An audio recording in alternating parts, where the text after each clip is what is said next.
What's up everybody, hope you're up to a wonderful day. So in this video we're gonna look into how we can deploy our static sites to the internet using Netlify. So let's get into it. So here on my desktop I've got this Netlify test folder. So it contains 3 static files.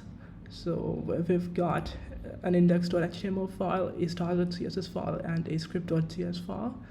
And all it contains is a heading and a paragraph.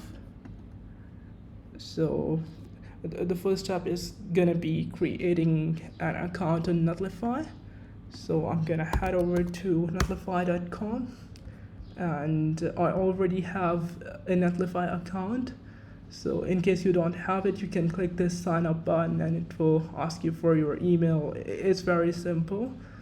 And so since I've already done it, I'm just gonna click this login button to go to the dashboard. So on the dashboard overview page, there is this add new site drop down. So I'm gonna click it, and from here it shows us 3 options. So we're gonna look into this deploy manually one first. So this one allows us to deploy static files directly from our file system. So in this case, we can just directly drag and drop this Netlify test folder, and it is gonna deploy this to the internet. So it takes a while to upload all of the static assets.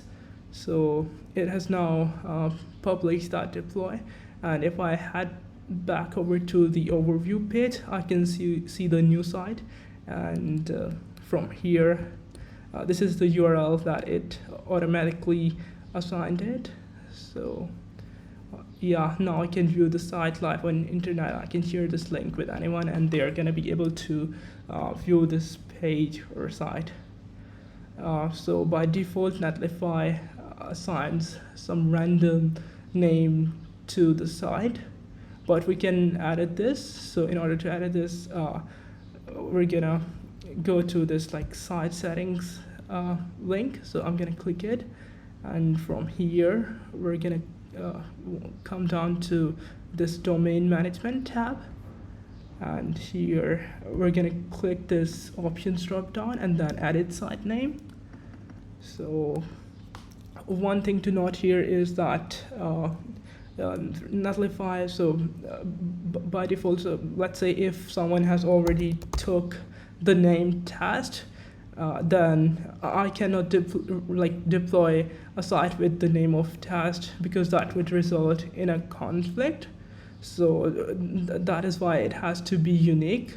So if I click save, it tells me that this site name is already taken. So I have to come up with a name that is hopefully not taken by anyone else.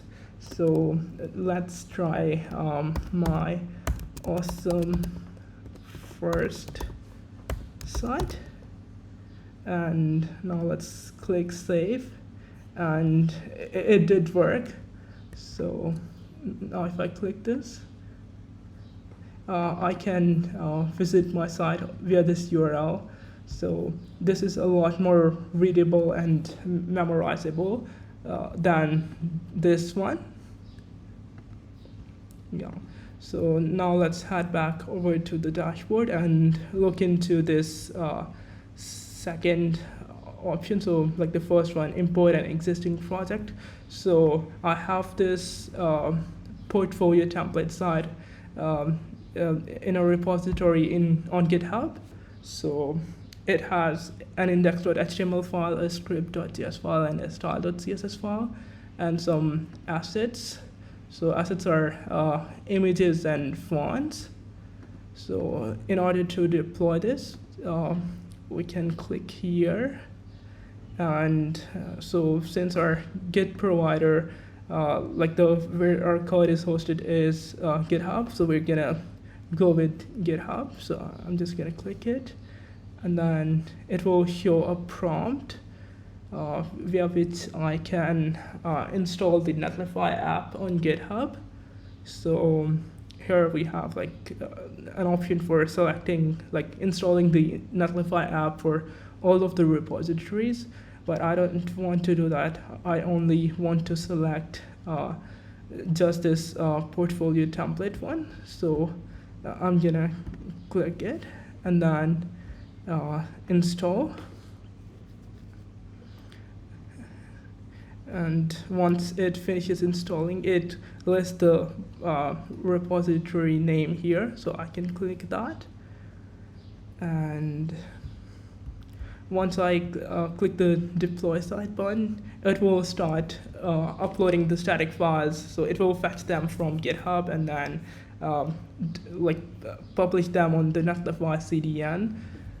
So it just finished deploying, so I can click here, and the site is now live, and this URL can be shared with anyone, and they are gonna be able to see this site. So now let's add its name as well. So I'm quickly gonna head over to domain management, and from the options select added site name, and for this one I'm gonna give it a name of open source portfolio. Hopefully that is not already taken by anyone else. So let's click save, and it worked. So now the site is live on open source portfolio.netlify.app. Now where this integration with like GitHub and Netlify integration chances when we want to make changes. So let me show you what I mean. So I have the repository opened locally, and let's say I want to change this headline. So let's change it from front-end web developer to maybe full stack web developer. And yeah, like if we weren't like using the integration with GitHub, we would have to first make the change and then redeploy all of the, like drag and drop the folder in the Netlify dashboard again and again for each and every change. But here we can just make the commit. So I'm gonna say update the headline. So save changes. I just push the commit to the repository. So what Netlify is gonna do is it is automatically gonna detect that some code or some changes got pushed to the repository, and we have to trigger a redeploy. So it's deployed it again. So here on the old deploy we have I am Sayed front-end web developer, and now if I refresh, it changed it to full stack web developer, which is a lot more cool, efficient, and time saving. So yeah, that was it for this video. Let me know if you have any questions or something was unclear, and make sure that you subscribe to my channel and give this video a good old thumbs up, and I'll see you in the next one.